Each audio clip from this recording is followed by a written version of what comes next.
Hello everyone, this is a guide to the Chimp Ice delivery, which is a requirement for the Chimp completionist cape. You have to deliver 25 Chimp Ices to the king monkey guy in Ape Atoll, and it takes about 2.5 hours, so it's a pretty minor requirement, but it still has a bit of strategy. So I thought I'd do a guide on it. It was also requested by someone who I can't recall the name, unfortunately. But anyway, the basic idea is to bring Chimp Ices from the Desert Monkey Camp all the way to the Monkey King on Ape Atoll without using any teleports. You can use a few different fast travel things like carpets and things like that, but no actual teleports. And you also need to make sure that the Chimp Ice stays frozen, so you have to keep casting ice spells on it before it melts. And barrage is the best. It lasts for a minute. It keeps it frozen for a minute, so there's really no reason to use any other ones. Okay, and so now I'm going to get into the actual method of doing it. If you need more information on the requirements or the items that I recommend, just take a look at the description. I've got a whole list there. So to get there, I recommend using Bandit Camp teleport scrolls. The second best option is to use house teleport tablets to a Polnivniche house player-owned house, but this is a little bit faster and it also has less requirements. You don't have to have completed the love story quest to make the teleport tablets. If your house isn't there, it's just easier. So yeah, I recommend using the Bandit Camp teleports. Then just run where I ran there, buy the Chimp Ice from the guy, and then take the carpet to Alcarid. And note that it's the monkey that you talk to take the carpet, not the human, who, if you talk to him, he says something about being a pet to the monkey or something like that. So anyway, you take the carpet up, and then once you get to Shantae Pass, you need to talk to Shantae and tell him that you're an outlaw. So to do that, you do the first chat option, and then he asks, who did you say you were again? And you say you were an outlaw, and he'll put you in the jail there, and then tell him to deport you to Port Sarim when that option comes up. And that's a really cool, quick way to get over there. I really like that. I hadn't known about it before this quest came out. Also, I should mention here that I'm not actually saying when you should barrage to freeze the Chimp Ice, because it depends partially on just how quick you are, and there's no real need to wait until it's about to disappear. You should just do it whenever you want. Whenever it gives you the warning is fine. So yeah, just keep an eye on the warning and do that, or just follow along in the guide and just watch when I barrage it. But yeah, anyway, you just pick the lock to get out of the Port Sarim jail, and then the next stop is the balloon transport system in the crafting guild, or by the crafting guild. And I actually, when I used to do it, when I was getting the requirement done for the first time, I did the one in Entrana, but this one is actually exactly the same speed, and it doesn't require you to have no weapons or armor, so it's a bit better.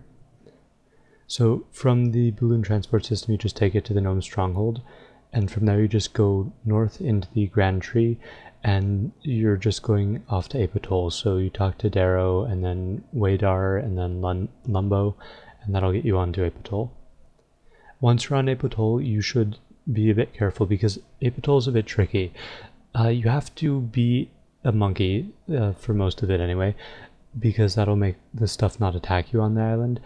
And when you're a monkey, you can't barrage, so you have to switch back to human whenever you want to barrage. But then if you're a human, then stuff can attack you, and you can't change back to being a monkey while you're under attack. So you have to be a little bit careful, but it's not too bad usually. Just going by what I do in the guide, you should only have to change into a human once, and that's after going through the big doors, as I'm showing up here.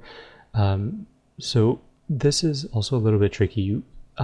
If you're not hiding in the tall grass, you can get hit by the monkey archers and they'll send you to the prison, which you shouldn't really do because it's a bit of a waste of time. So you should turn off ground decoration. I've got two images here, one showing ground decoration on and one showing it off. And as you can see, when ground decoration is on, there are grass spots that are shown which won't actually hide you from the monkey archers. So it's best to do this with ground decoration off.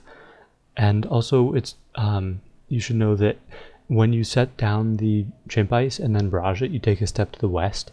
So make sure that you, first off, you have the spot that you put the Chimp Ice down on, make sure that has grass on it, and make sure the spot to the west also has grass. So, okay, and yeah, if you've got that down, you should be fine, and you shouldn't mess up on Ape Atoll. And then, yeah, you just run directly east and take it to the king there. and you get your rewards. Now the rewards seem to be a bit of a joke, as seems to be a theme with a lot of trim comp requirements. But anyway, so the rewards are just cosmetic things, except you get a small amount of bloods or death runes, or a small chance of dragon scimitar each run. But the cosmetic changes are to the desert monkey camp. On the 5th, 10th, and 15th deliveries, you'll get a monkey statue.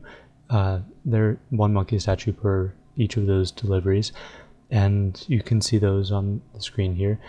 They're just in the monkey camp. And then on the 25th delivery, this is what unlocks the trim comp requirement. You get red monkey knife fighters in the camp instead of the normal black monkey guards there. So yeah, nothing really all that interesting about that.